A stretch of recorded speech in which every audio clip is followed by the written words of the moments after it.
Ødelægger magten stadig? Ikke rigtig noget. Det er ikke en ski. Det lader med kongen og noget med noget.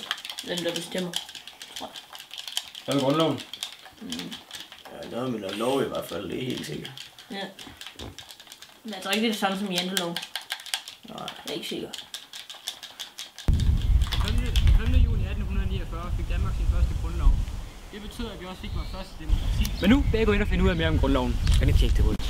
Den 24. oktober 1848 mødtes de 158 valgte medlemmer, der skulle skrive den grundlov, som det var blevet besluttet, at Danmark skulle have.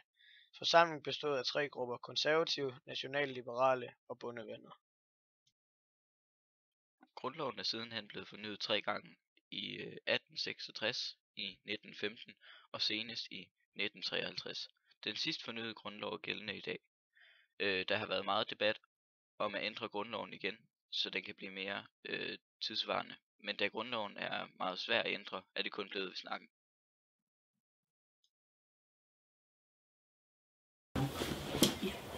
De første 4 paragrafer af grundloven.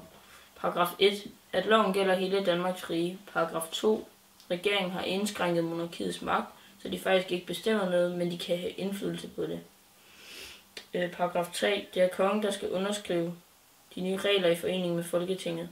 Den udøvende magt er hos kongen, og den dømmende er ved domstolen. Paragraf 4. Den lutherske kirke er den danske folkekirke, og den understøttet af staten. I grundloven paragraf 77 står der, at enhver er berettiget til at på tryk, skrift eller tale offentliggøre sine tanker.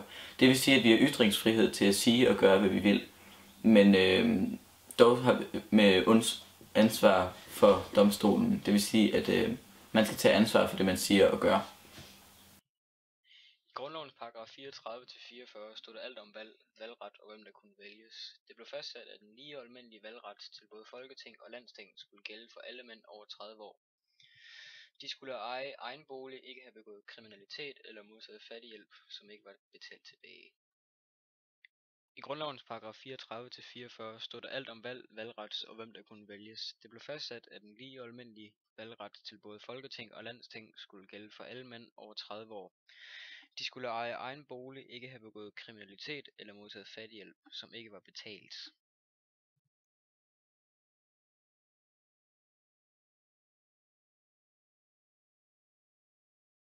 Ordføreren taler om den her balance, som er i det her lovforslag, fordi at man ikke går ind over dørtærsklen.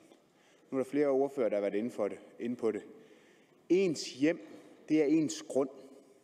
Det er ikke bare det, som er indenfor, når man har tag over hovedet. Det er ens have, det er der, hvor ens børn de leger. Det er der, hvor man selv opholder sig en stor tid om sommeren. Det er ens hjem. Det er der, det begynder. Det er den lille plet, man har på jorden, hvor man må kunne forvente at være i fred for mennesker, som ikke er velkomne.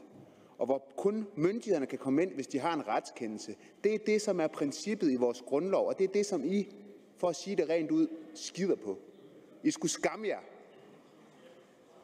Men i forhold til det konkrete spørgsmål, som hr. Joachim B. Olsen har stillet her, så synes jeg, at der er en rigtig, rigtig fin balance i, at vi giver skat hjemmel til at gå ind og undersøge der, hvor at der foregår en synlig byggeaktivitet, gå ind og undersøge, hvis der er en mistanke om det, om der er rent mel i posen hos de virksomheder og de ansatte virksomheder, som udfører arbejdet. Det er jo ikke borgeren, vi går ind og tjekker her.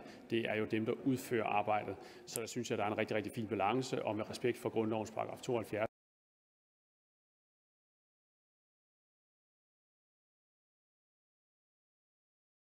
Så får man jo heller ikke, for skats medarbejdere jo heller ikke mulighed for at træde ind over dørtærsklen til folks hjem. I træder ind over folks dørtærskel, eller ind på folks private grund. Det er det samme. Og det er det retsprincip, det er det, som I ikke vil anerkende. Og jeg synes virkelig, det er frygteligt. Og jeg synes, det er dybt betænkeligt. Og det her, det er om noget en glidebane, som måske viser, at når man vil have den her kæmpe, store socialdemokratiske stat, så fører det til mere kontrol, til øgede beføjelser, til myndighederne, til at de kan komme og blande sig i ens privatliv. Det er ulækkert, det er hvad det er.